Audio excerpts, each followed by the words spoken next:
믿음은 무엇일까요? 제목을 궁창의 별과 같이 빛난 믿음의 사람 다니엘이라고 정해보았습니다.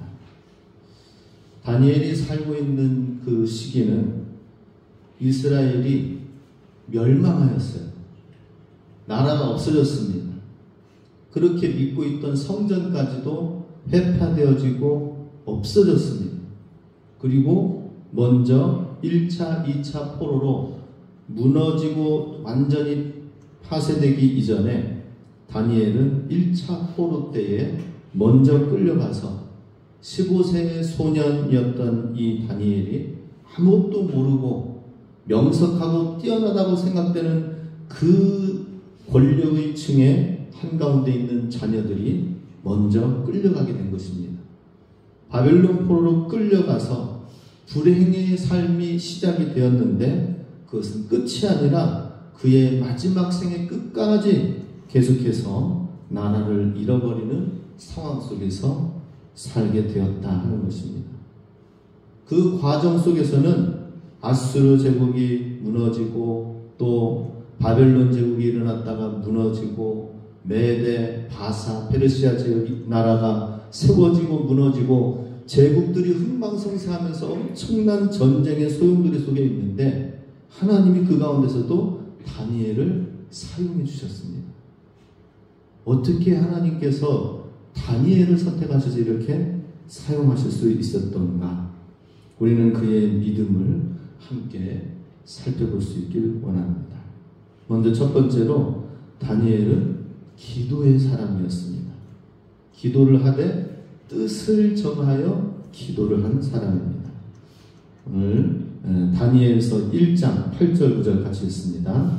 다니엘은 뜻을 정하여 왕의 음식과 그가 마시는 포도주로 자기를 더럽히지 아니하리라 하고 자기를 더럽히지 아니하도록 환관장에게 구하니 하나님이 다니엘로 하여금 환관장에게 은혜와 긍휼을 얻게 하신지라.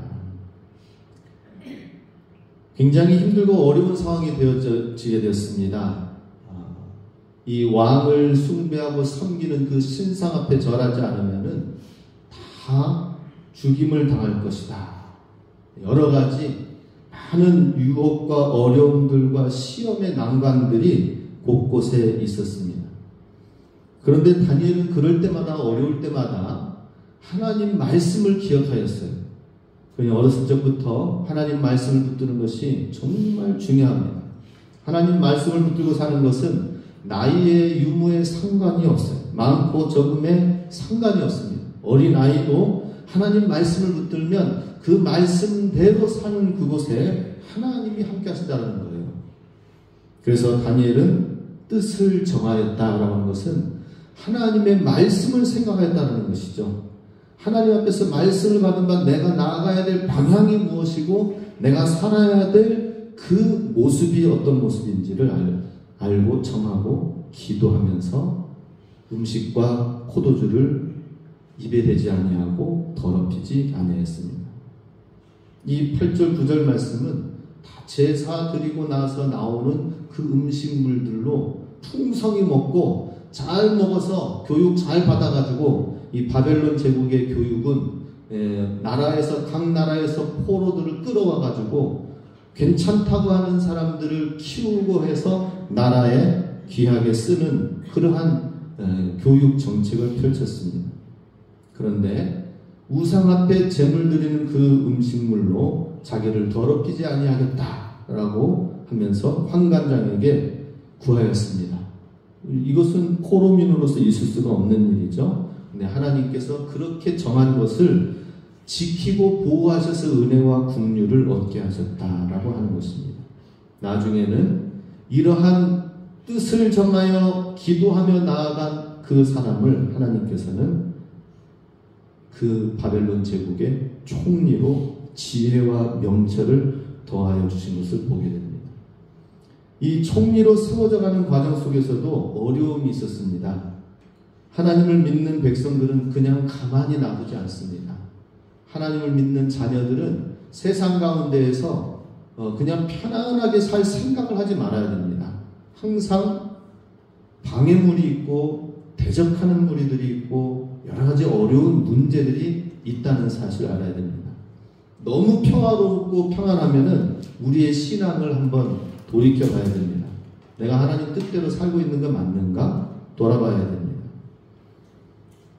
이 다니엘도 총리가 되도록 하기 위하여서 왕이 그의 지혜와 총명을 사가지고 세우려고 했습니다. 이것을 알고 그의 상대편의 대적자들이 회방하면서 길을 찾는데 다니엘을 어떻게 좀 회방할 거리가 별로 없는 거예요. 그러다 보니까 다음 작전은 무엇이냐? 모략을 짰습니다. 모략. 어떻게 하면 여기에 걸려 넘어질까? 정치적인 모략을 짰어요. 그래서 30일 동안 왕에게 건의를 했습니다. 30일 동안 왕 외에 어느 사람이나 신에게 기도나 절하지 않도록 그렇게 하십시오. 그래서 왕에 대한 충성을 제대로 하고 있는지 아닌지를 살펴보는 30일의 기간을 가지십시오. 만약에 이것을 어기는 자에게는 사자굴에 집어넣어 죽여야 될 것입니다. 라고 하였어요. 그래서 듣고 보니까 그렇지. 왕에 대한 충성도를 제대로 가지고 있어야 이 120개의 도가 거대한 제국이 유지되어지겠죠. 그 조서에 어인 도장을 찍었습니다. 그런데 다니엘은 이러한 모략과 계략에 굴하지 아니하고 그대로 평소 그대로 다니엘서 6장 10절에 이렇게 고백하고 있습니다.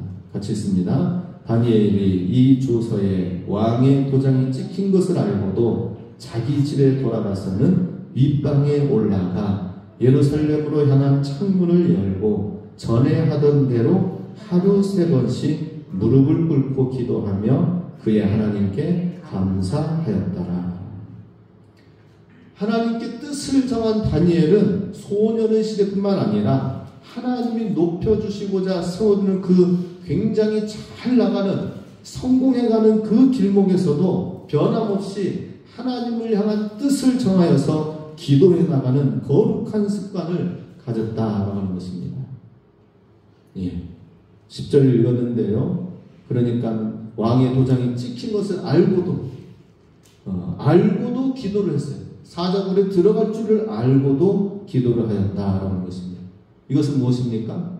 기도하는 데 있어서 어떤 어려움과 방해가 있다 하더라도 담대하게 두려워하지 아니하고 개의치 아니하고 하나님 앞에서 내가 해야 될 것은 최우선순위 하나님과 교제, 기도하는 것이다 하는 것입니다. 하나님과의 사이와 관계가 끊어지지 않겠다라고 하는 것이죠. 그리고 거룩한 습관을 가졌습니다. 예루살렘으로 향하여 창문을 열고 전에 하던 대로 하루 3번씩. 그러니 우리는 어떤 습관을 가지고 있습니까? 하나님 앞에서 거룩한 습관을 우리가 잘 가져야 됩니다. 할 때도 있고 안 할 때도 있고가 아니라 날마다 우리 생활 속에 기도와 말씀이 습관화되어지도록 해야 됩니다. 어려운 가운데서도 잠시 잠깐 회피할 수도 있었을 거예요. 그런데 그러지 아니했습니다. 꾸준히 항상 이것이 끊어지지 아니하도록 하는 거예요. 요즘 운동하는 사람들은 루틴이라고 해가지고 운동하는 루틴이 있습니다. 하루 일과를 마치든지 시작하든지 헬스장에 가가지고 자기를 관리를 잘 해서 건강하게 해가지고 피곤한 것을 덜 하게 해서 어떻게 해서든지 건강한 체력을 유지해서 성공하려고 건강한 루틴이 무엇이냐, 다이어트 루틴이 무엇이냐, 루틴, 습관을 만들어가고 있습니다. 세상에서 성공을 하려고 하는데에도 이렇게 습관을 들여서 자기를 관리하려고 하는데 우리는 하나님의 거룩한 습관을 우리가 날마다 가져야 될 줄로 믿습니다. 그리고 하루 3번씩 무릎 꿇고 기도하면서 하나님 앞에 기도하며 감사하며 나갔다는 것은 무엇을 말합니까? 하루 3번은 정시기도라고 얘기를 하지만은 하나님과 끊임없이 아침, 점심, 저녁 끊이지 아니하고 하나님과의 교통을 이루어 나가겠다라고 하는 것입니다. 히타 잠깐 좀 꺼주세요. 너무 또 좀 더워지면은 졸음이 올 수도 있기 때문에 잠시 꺼주시기 바랍니다. 우리 하나님 앞에서 깨어 있어야 됩니다. 하나님 앞에서 하나님과 온전한 교통을 이루기 위하여서 다니엘은 시키지도 않았습니다. 사실 다니엘이 애굽의 총리의 자리까지 오르는 그 지경에 이른다는 것은 어떤 것입니까?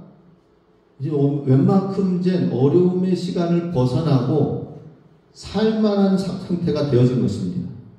그런데도 불구하고 어려움의 길을 갑니다. 이것을 선택하면은 이런 거룩한 습관과 하나님과의 교제와 교통을 유지하면서 계속 해나간다면은 사자굴로 갈 수밖에 없는 행복을 놓쳐버리는 그런 상황이 되는 것입니다. 그런데도 불구하고 과연 행복은 어디 있는 것인가? 행복은 우리 인생의 인간의 행복은 어디에 있습니까? 뭘 소유하는 데에 행복이 있습니까? 그렇지 않은 것 같아요. 하나님 앞에서 우리가 얼마나 하나님과 교통하면서 나를 지켜나가면서 그래서 기도하는 사람은 충성된 사람이에요. 하나님 앞에서 충성된 사람이에요.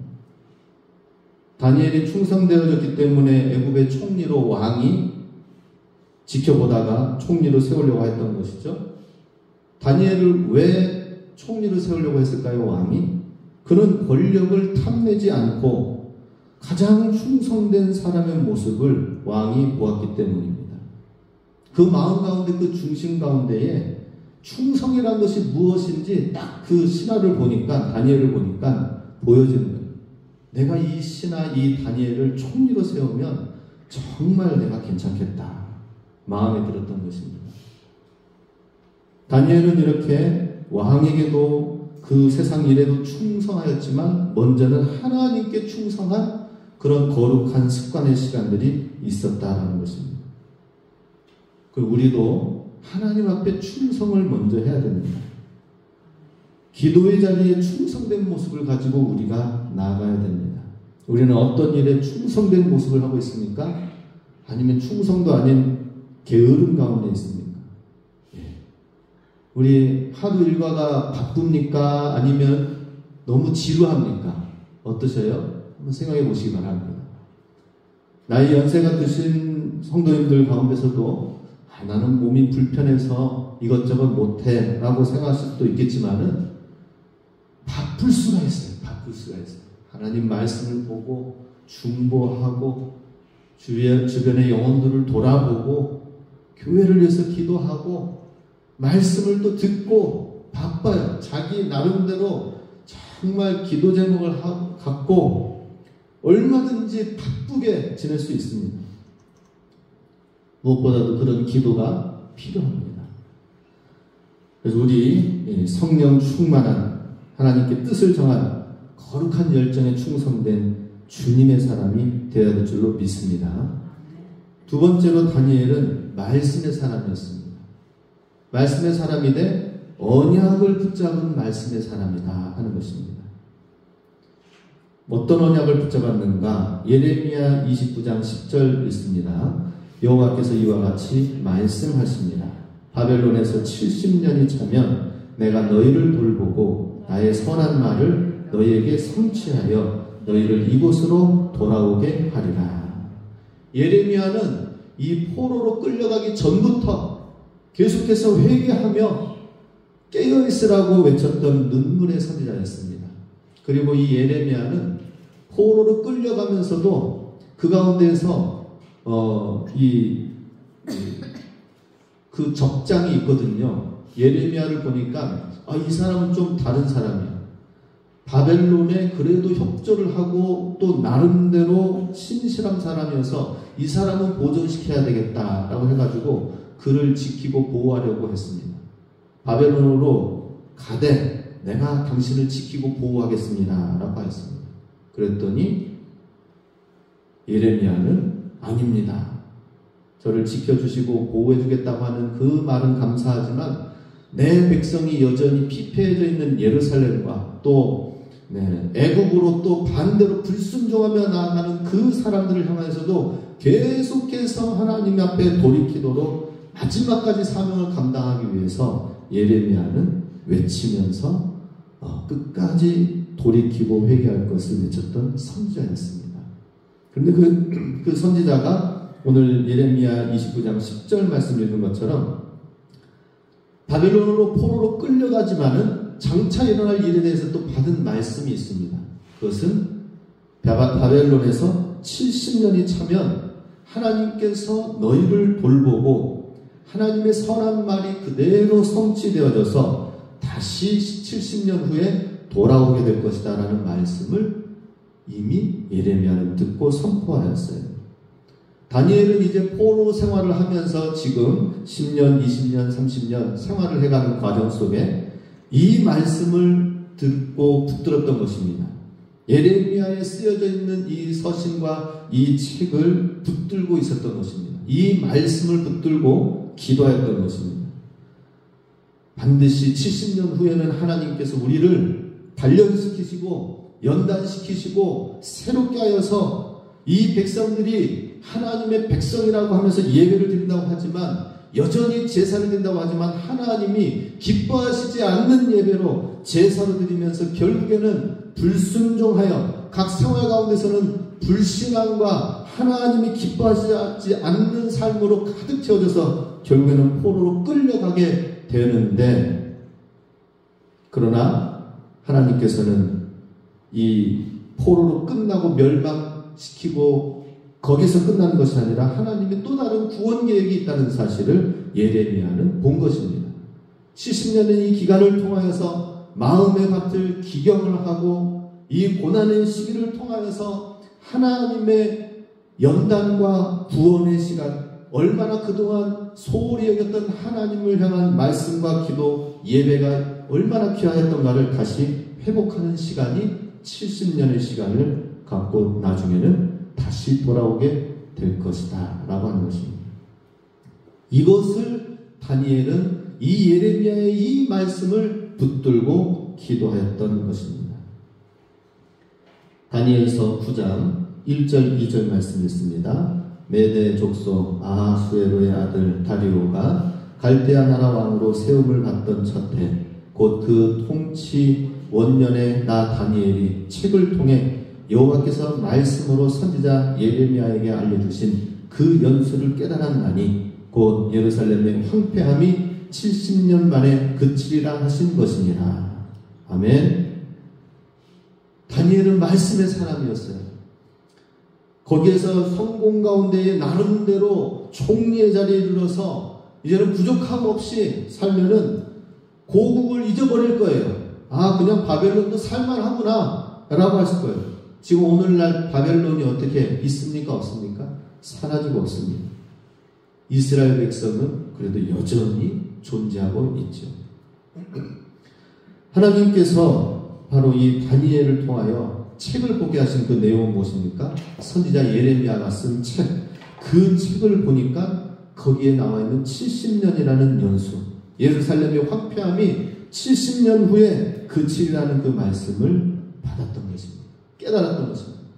아, 이 바벨론 이 생활이 계속되어지는 것이 아니라 70년 후에는 다시 돌아가는 길이 열려지게 될 텐데, 그러면 그날을 준비해야 되겠다. 어떻게 준비해야 될까? 먼저 왜 포로로 끌려오게 되었는가 깊이 회개하는 시간을 갖게 되었습니다. 그래서 9장 1절 2절에 이 말씀을 깨닫고 난 다음에 3절부터 6절까지 보면은 진정한 회개를 다니엘이 먼저 함께 백성들이 함께 하도록 주변의 친구들과 믿음의 사람들이 함께 하였던 것입니다.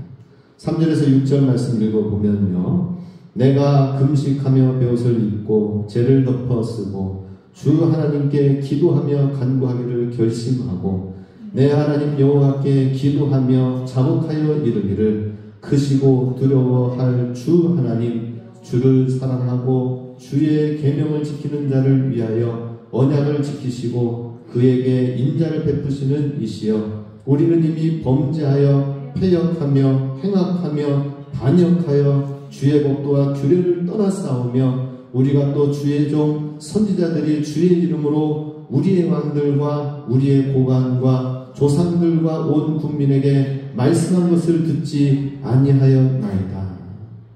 다니엘이 이 비전에 이 언약을 붙들고 나서 이 언약이 그냥 성취되어지는 것이 아니라 포로로 끌려오게 된 이유가 무엇인가 다시 한번 진정한 회개를 하게 된 것을 보게 됩니다. 우리도 언약을 붙들고 이 하나님의 말씀, 하나님의 뜻이 이루어질 수 있도록 진실한 회개와 하나님 앞에서의 진실한 고백과 기도를 하실 수 있길 바랍니다. 날마다 우리 삶을 돌이키실 수 있길 바랍니다.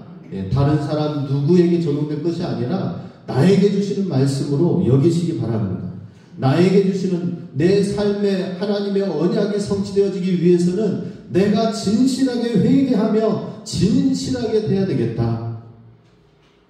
오늘 지난 한 주간에 저는 이제 단풍이 이렇게 이쁘게 이제 들기 시작했잖아요. 날씨가 기온이 떨어지면서 어김없이 아름다운 단풍 시즌에 많은 행렬들이 지금 오고 가고 있습니다.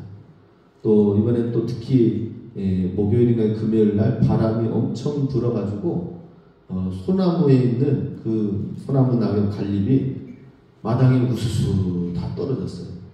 이제 시작이구나. 이제 이것만 한 번 떨어지는 게 아니라 겨울 때까지 계속 떨어지고 쌓이고 그래요. 그러면 한번 이제 3번, 4번은 이제 치워야 됩니다. 마당 주변을. 그 지붕 위에 올라가서 그것도 치우고, 또 이제 봄이 되면은 또 그 사이에 쌓인 것도 치우고 그렇습니다.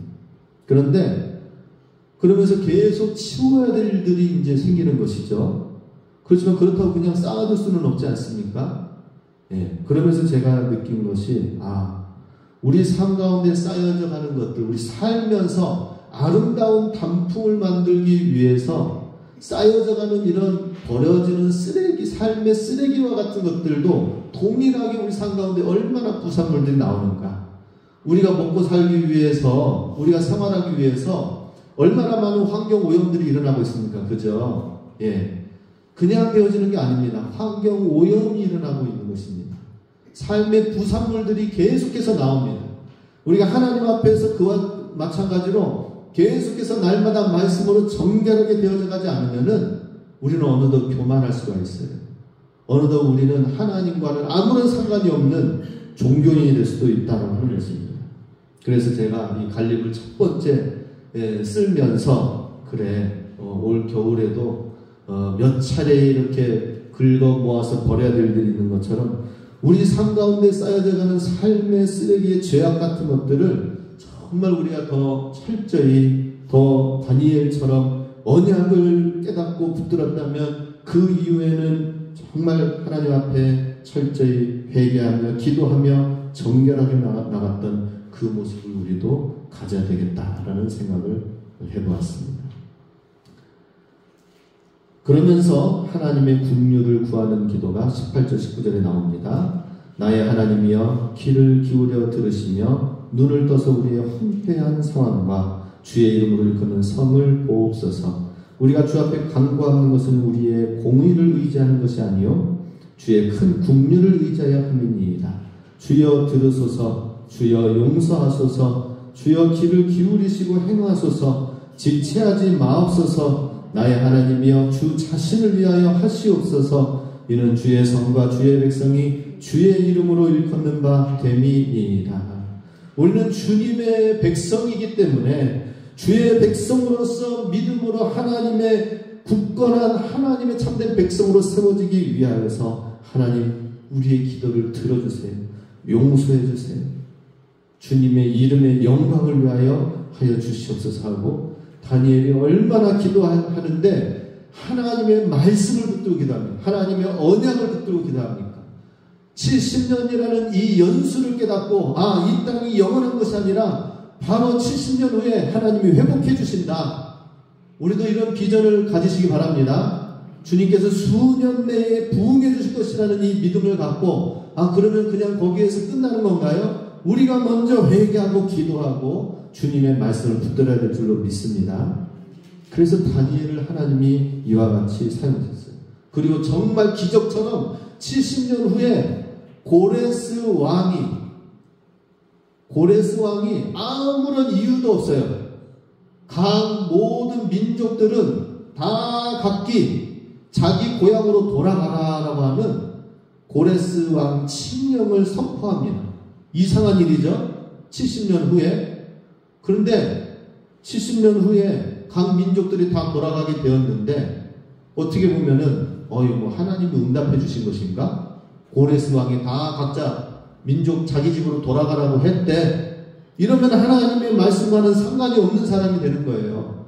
하나님은 역사를 일으키고 하나님은 계획하고 하는데 기도하는 사람, 언약의 말씀을 붙들고 순종하며 나가는 사람에게는 그게 하나님의 역사로 보이는 거거든요. 그래서 우리 언약을 붙들고 기도하는 말씀의 사람이 되시길 주님의 이름으로 축복합니다. 마지막으로 다니엘은 소망의 사람이었다 하는 것입니다. 무엇을 소망하였는가? 주를 기다리는, 하나님 한 분만을 기다리는, 하나님을 기다리고 하나님을 바라보는 소망의 사람이다 하는 것입니다. 다니엘서 10장 1절에서 3절 같이 읽습니다. 바사왕 고레스 제3년에 한 일이 벨드사살이라 이름한 다니엘에게 나타났는데 그 일이 참되니 곧 큰 전쟁에 관한 것이다. 다니엘이 그 일을 분명히 알았고 그 환상을 깨달았느니라. 그때 나 다니엘이 세 일 동안을 슬퍼하며 세 일에가 차기까지 좋은 떡을 먹지 아니하며 고기와 포도주를 입에 대지 아니하며 또 기름을 바르지 아니하니라. 자, 지금 하나님 앞에 기도하고 간구하면서 나왔더니 하나님께서 정말 그 나라를, 그 땅을 회복시켜 주시옵소서. 70년의 그 기한을 붙들고 언약, 하나님께서 구원을 베푸시고 하나님이 이루실 것이라는 것을 붙들고 기도하면서 나왔더니 이제는 9장을 넘어가서 10장에서는 어떤 내용의 기도가 나옵니까? 앞으로 장차 일어날 일에 대해서 주님의 계시를 보게 되는 거예요. 그런데 그 1절에 보니까 큰 전쟁이 일어나는 거예요.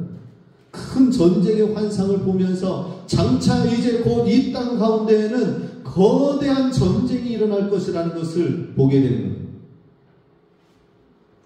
그리고 그 꿈을, 그 환상을 보고 나서는 새 일에 3주 동안 다니엘이 슬퍼하였다라고 합니다. 슬퍼하면서 좋은 떡도 먹지 아니하고, 그러니까 떡과 고기와 포도주 기름진 거, 이거 총리라면은 날마다 그 잔치상이겠죠, 그죠? 그 상에 기름진 게 날마다 올라와서 행복하고 기쁜 일들이 있었을 거예요. 그런데 그것을 물쳤습니다. 3주 동안 하나님 앞에 슬퍼하며 기도했습니다. 하나님께서 70년 동안 그렇게 하나님이 세우시고 난 이후에는 다시 회복해 주신다고 하시면서 왜 이 땅 가운데 전쟁이 일어날 것, 장차 전쟁이 일어날 것에 대해서 주님은 보여주십니까? 애통해 하였습니다. 그런데 그걸로 끝나지 않습니다. 여러 전쟁과 환상이 다니엘서 10장, 11장에 계속 환상들이 나옵니다. 이 나라, 이 제국들이 어떻게 흥망성쇠에 거대한 전쟁들이 일어나게 되는지 환상을 보여줍니다. 그리고 그 몸을 보면 그 몸에 근육이 힘이 빠지고 근심이 빠지고 그렇게 될 수도 있을 것입니다. 그런데 하나님이 그게 끝이 아니다라고 말씀하십니다. 다니엘은 소망의 사람이에요. 기도하고 말씀 붙드는 사람은 반드시 소망이 있어요. 그냥 한탄하고 탄식하면서 기도하면서 주여 하다가 그 다음에 죽여 이런 사람도 많습니다. 예.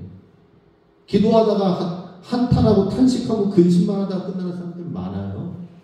그런데 다니엘의 기도와 다니엘의 말씀의 삶은 어땠습니까? 기도하고 말씀 보면서 또 전쟁의 그런 일로 슬퍼하고 애통해하면서도 또 하나님이 보여주신 것이 있습니다. 그게 10장 19절 같이 있습니다. 이르되 큰 은총을 받은 사람이여 두려워하지 말라. 평안하라. 강건하라. 그가 이같이 내게 말하매 내가 곧 힘이 나서 이르되 내 주께서 나를 강건하게 하셨사오니 말씀하옵소서. 할렐루야.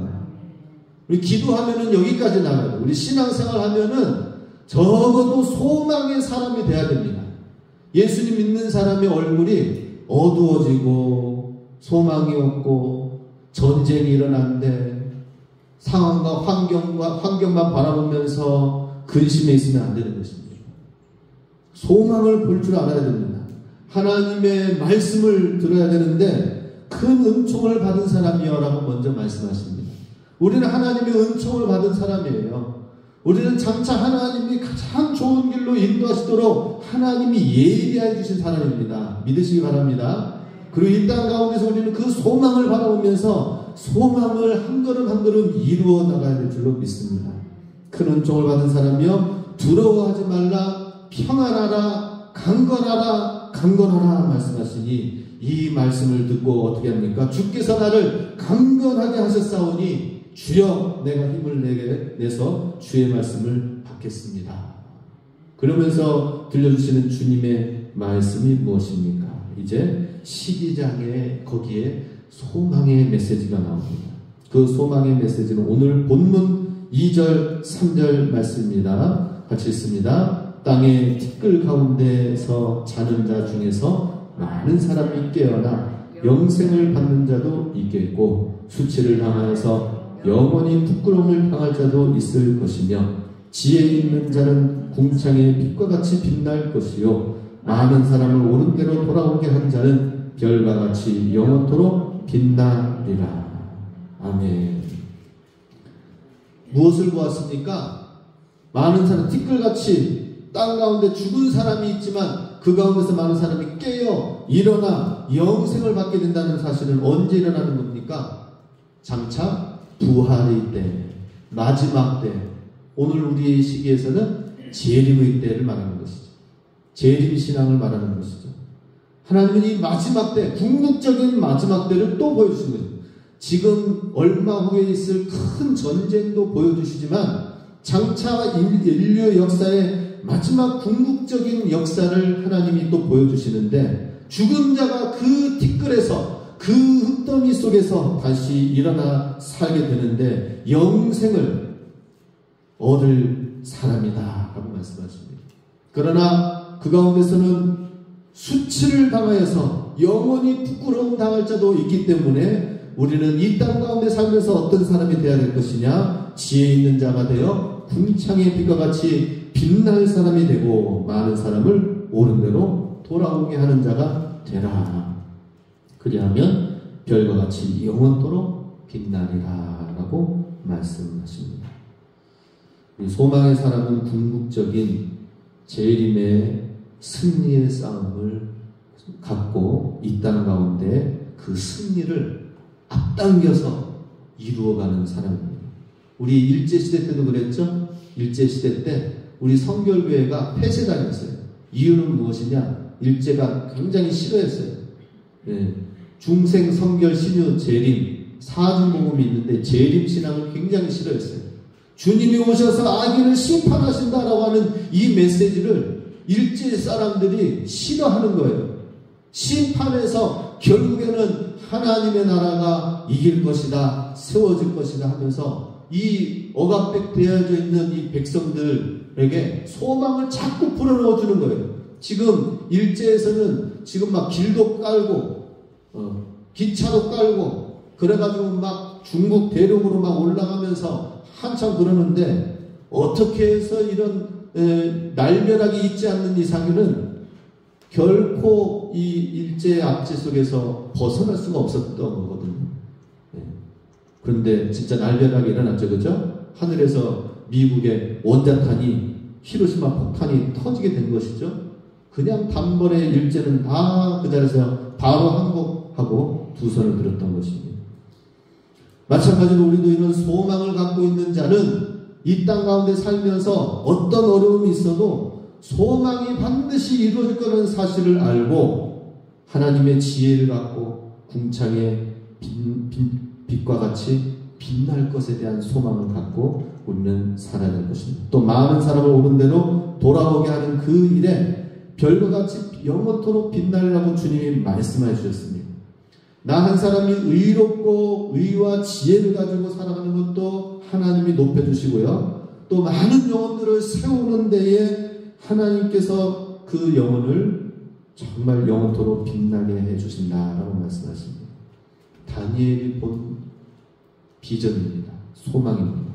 그리고 그 소망을 갖고 다니엘은 제국이 바뀌는 가운데서도 계속해서 그 총리의 사명을 잘 감당하여 결국에는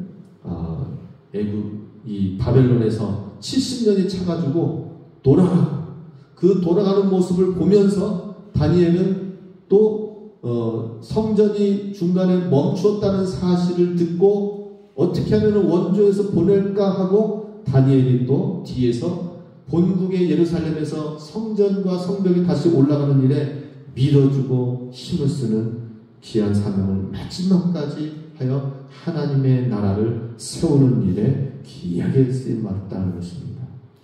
다니엘의 이 믿음을 우리도 소유하실 수 있길 바랍니다. 어떤 믿음이죠? 첫 번째로 뜻을 정한 기도의 사람이었다 하는 것입니다. 그리고 언약을 붙잡은 믿음의 사람이었다 하는 것입니다. 말씀의 사람이었습니다. 그리고 주님을 기다리는 소망의 사람, 소망의 믿음이었다 하는 것이죠. 이 다니엘의 이 귀한 믿음을 우리가 가지고 이 마지막 때에 참으로 힘들고 어려운 여러 가지 시기 속에서 정말 소망을 붙들고 살아가시는 저와 여러분 되시길 주님의 이름으로 축복합니다. 아멘. 기도하겠습니다.